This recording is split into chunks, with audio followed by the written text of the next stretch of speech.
Hi everyone, అందరు బాగున్నారండి. Welcome back to Blessy med coding. So ఈరోజు మన వీడియోలో నావిగేషన్ వీడియో చేయండి అని కమెంట్ చేశారు కదా.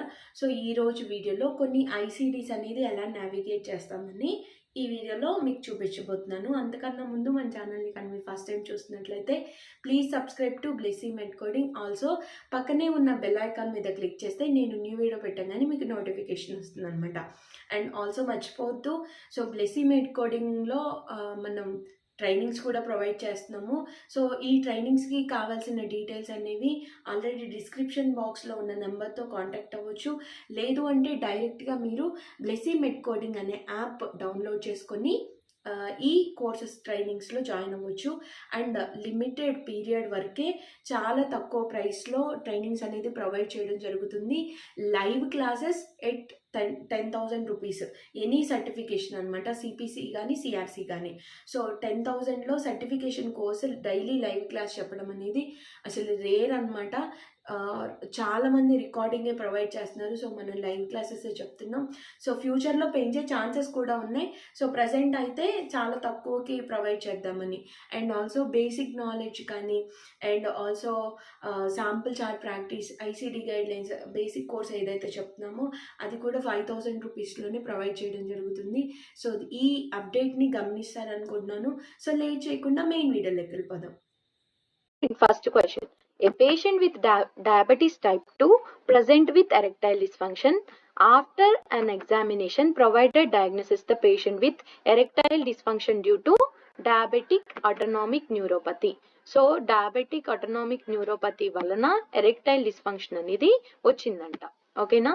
So what ICD codes are reported? So patient వచ్చిందేమో ఎరెక్టైల్ డిస్ఫంక్షన్కి. పేషెంట్ ఎప్పటి నుంచో టైప్ 2 డయాబెటీస్ పేషెంట్. ఎగ్జామినేషన్ తర్వాత ఎరెక్టైల్ డిస్ఫంక్షన్ అనేది డయాబెటిక్ అటోనామిక్ న్యూరోపతి వలన వచ్చింది కాబట్టి డయాబెటిక్ అటోనామిక్ న్యూరోపతి అనేది ఇటియాలజీ అవుతుంది, ఎరెక్టైల్ డిస్ఫంక్షన్ అనేది మేనిఫెస్టేషన్ అవుతుంది. సో ఇటియాలజీ ఫస్ట్ కోడ్ చేస్తాం కాబట్టి నేను ICD-10 డేటా, సో ఇది లీడింగ్ ఆల్రెడీ ప్రీవియస్ వీడియోస్లో చెప్పాను. ఒకవేళ ఇఫ్ నాట్ మీకు తెలియకపోయినా క్రోమ్కి వెళ్ళి ICD-10 డేటా ఎంటర్ చేసి మీకు ఈ టేబుల్ అనేది ఓపెన్ చేయండి. సో ఇండెక్సెస్కి వచ్చేసి ICD-10CM ఇండెక్స్ ఓపెన్ చేస్తున్నాను. సో దానిలో డయాబెటీస్ కాబట్టి డి టర్మ్కి వెళ్తున్నాను. డయాబెటీస్. సో దీనిలో మనకి టైప్ 2 అన్నాడు. ఓకేనా? సో టైప్ 2 డయాబెటీస్కి నేను ఫిల్టర్ అవుట్ చేశాను. సో మీరు ఆల్ఫాబెటికల్ ఆర్డర్లో వచ్చిన ఫస్ట్ లైన్లో టైప్ 2. ఓకేనా? So with autonomic.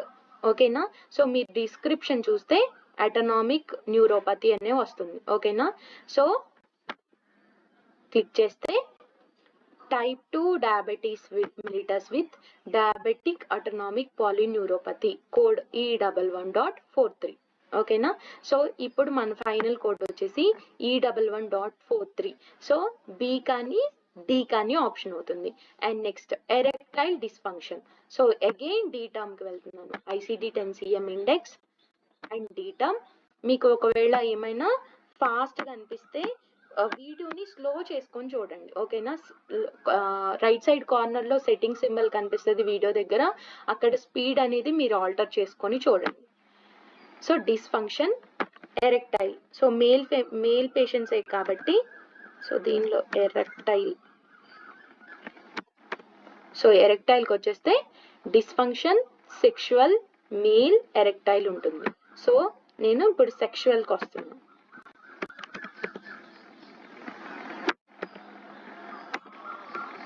సో సెక్షువల్లో male. So second line check చేసుకోవాలి. సబ్ ఎంట్రీలో సెక్షువల్లో సబ్ ఎంట్రీలో మేల్ చెక్ చేయాలి. సో ఇది కొన్ని మేల్. ఓకేనా? సో ఈ మేల్ కింద ఎరెక్టైల్ డిస్ఫంక్షన్ కాబట్టి ఎరెక్టైల్. సో అది ఎందుకు వచ్చింది? డ్రగ్ ఇండ్యూస్డా లేదు అని అంటే డిసీజ్ క్లాసిఫైడ్ ఎల్స్వేరా. మనకి క్వశ్చన్లో డయాబెటిక్ అటోనామిక్ న్యూరోపతి వలన వచ్చింది కాబట్టి due to disease classified elsewhere అనే కోడ్ సెలెక్ట్ చేసుకున్నాం. N52.1 అనమాట final code. Erectile dysfunction due to disease classified elsewhere. So so మనకి ఫైనల్గా కోడ్ ఏమవుతుంది అని అంటే E11.43N52.1. సో మీరు ఇటియాలజీ మేనిఫెస్టేషన్ ఒకవేళ ఏది ఇటియాలజీ ఏది మేనిఫెస్టేషన్ అనేది ఒకవేళ ఐడెంటిఫై చేయలేకపోయినా సో మీరు ఇక్కడికి వస్తే ICD-10 డేటాలో ఈ కోడ్ కింద డిస్క్రిప్షన్ చూసుకోండి.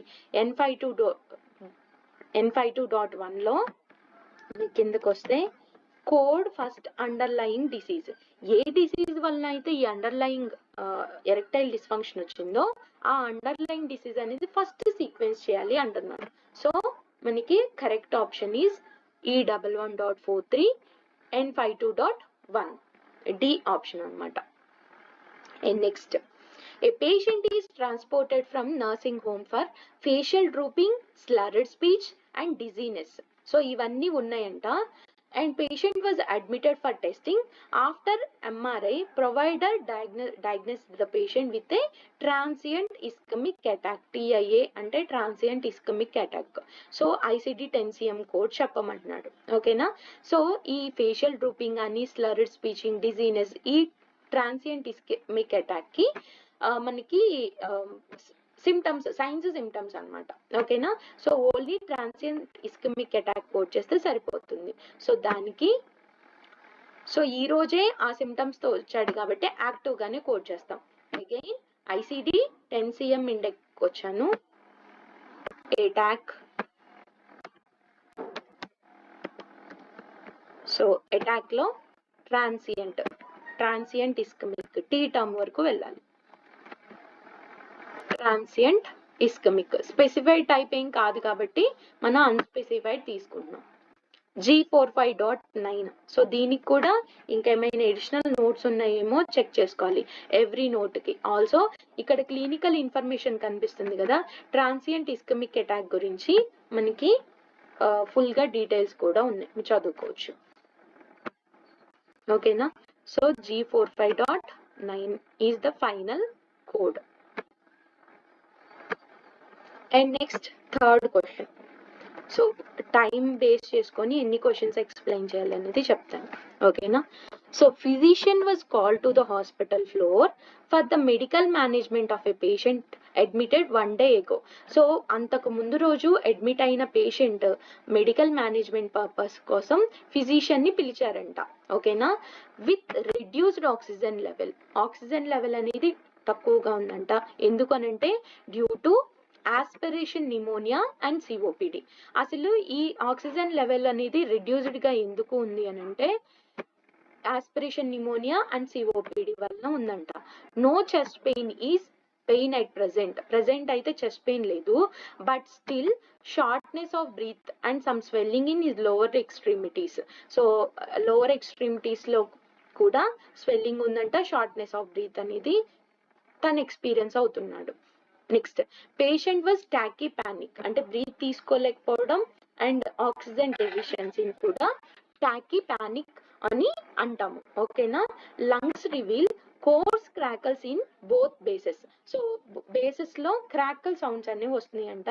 దానిలో కూడా రైట్ సైడ్ అనేది లెఫ్ట్ కన్నా లంగ్స్ లో, ఓకేనా, రైట్ లంగ్ లో ఎక్కువగా సౌండ్స్ అనేవి వస్తున్నాయి. The physician writes instructions to continue intravenous antibiotic treatment and respiratory support. Respiratory support తో విత్ వెంటిలేటర్ మేనేజ్మెంట్ తో సపోర్ట్ లో ఉండమంటున్నాడు. యాంటీబయాటిక్ ట్రీట్మెంట్ కూడా తీసుకోమంటున్నాడు. He reviewed the chest X-ray which shows gastric contents in the lungs and labs. So gastric contents అనేవి lungs and labs లో ఉన్నాయంట. ఆ patient is improving and pulmonary consultation has been requested. So referral కూడా చేశాడు. So ఈ అసలు meet అవుతుందా లేదా అన్నది మీకు మీట్ సెనారియో గురించి ఒక షార్ట్ వీడియో చేయడం జరిగింది, మీట్ అంటే ఏంటి అని.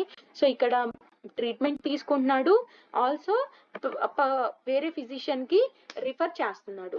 రిఫర్ చేసినప్పుడు కూడా సో మనం దాన్ని మీట్ కింద కన్సిడర్ చేస్తాం. ఓకేనా? సో ఇప్పుడు ఫైనలైజ్డ్ గా aspiration pneumonia, COPD, gastric contents ఉన్నాయి, మనకి ఫైనలైజ్డ్ గా అయినాయి. షార్ట్నెస్ ఆఫ్ బ్రీత్ కూడా మనకి సిమ్టమ్ కాబట్టి దాన్ని డెఫినేటివ్ డయాగ్నోసిస్ సిమ్టమ్ ఉన్నప్పుడు ఓన్లీ డెఫినేటివ్ డయాగ్నోసిస్ కోడ్ చేస్తాం కాబట్టి షార్ట్నెస్ ఆఫ్ బ్రీత్ అవి మనం ఎలిమినేట్ చేస్తున్నాం. సో ఇప్పుడు లీడ్ చేద్దాం. ఇంజెనిక్స్కి వస్తున్నాను.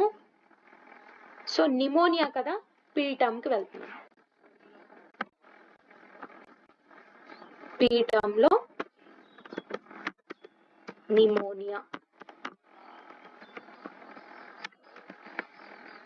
సో ఇక్కడ చాలా ఉన్నాయి. సో నిమోనియా, ఓకేనా. సో నిమోనియా క్లిక్ చేస్తే దానిలో ఆస్పిరేషన్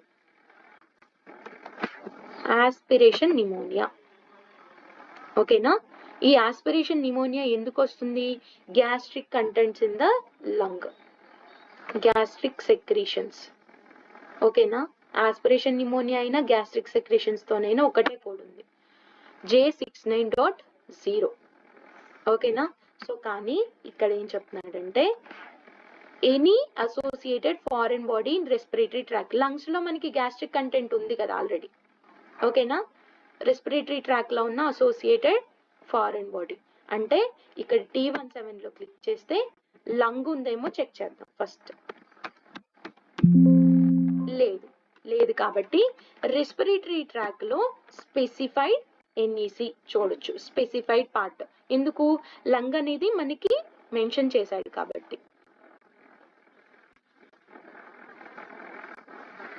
సో డౌన్ కి బ్రాంకస్ అని కానీ, లేదు ఫారింగ్స్ కానీ, ట్రేకియా, మనం అన్ని చూసుకుంటూ వస్తున్నాం.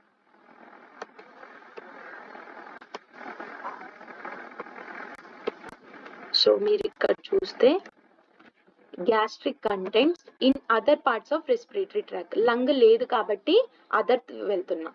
అసలు లంగ్ అని చెప్పలేదు అనుకోండి, అన్స్పెసిఫైడ్ 9తో వెళ్ళాలి. T17 9 సిరీస్తో వెళ్తాం, ఓకేనా. సో అది కూడా చూడండి, unspecified foreign body in unspecified part of respiratory tract. So మనకి స్పెసిఫై చేశారు కాబట్టి 8, అది కూడా gastric content. So gastric content in other part of respiratory tract causing initial encounter, first encounter కాబట్టి ఇనిషియల్ తీసుకుంటున్నాం.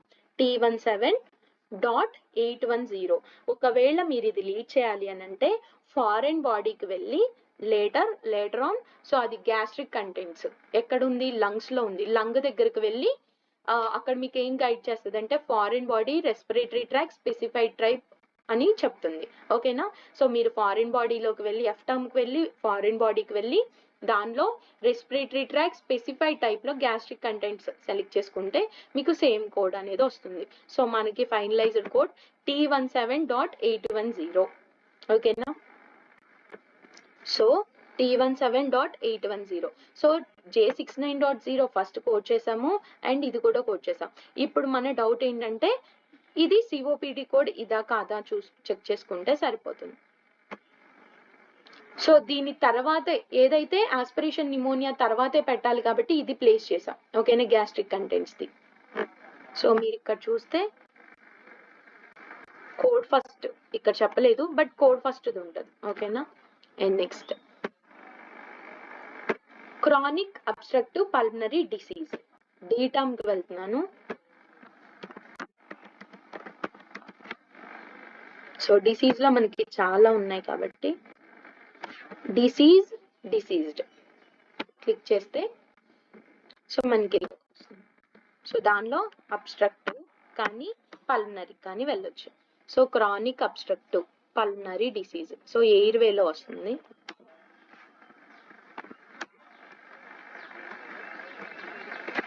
సో డైరెక్ట్ గా MN, okay, previous one.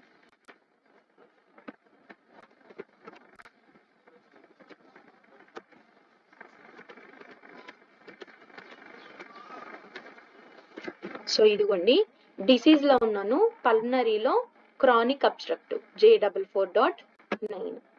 So finalised గా మన ఆన్సర్ వచ్చేసి J44.9. చూసారు కదండి ఈరోజు మన వీడియోలో. సో నావిగేట్ చేయడం ఏం లేదు, ఏదైనా మనకిచ్చిన డాక్యుమెంటేషన్ బేస్ చేసుకొని నావిగేట్ చేయడమే అనమాట. సో లీడింగ్ అంటారు, నావిగేట్ అంటారు, ఏదైనా ముందు మనం ఆ కండిషన్ గురించి తెలుసుకుంటే సో దట్ దాని వలన ఎలాగ మనం లీడింగ్ అనేది కూడా ఈజీగా నేర్చుకోవచ్చు. And respective guidelines related videos కూడా ఫ్యూచర్లో వస్తాయి. అండ్ 1 డే లేట్ అయింది కదా వీడియో, ఏమనుకోవద్దు. సో నెక్స్ట్ వీడియోస్ అన్నీ మీకు టైం టు టైం అప్డేట్ చేస్తాను. సో నెక్స్ట్ వీడియోతో మళ్ళీ మీ ముందు ఉంటాను. అప్పటి వరకు బై బై, టేక్ కేర్.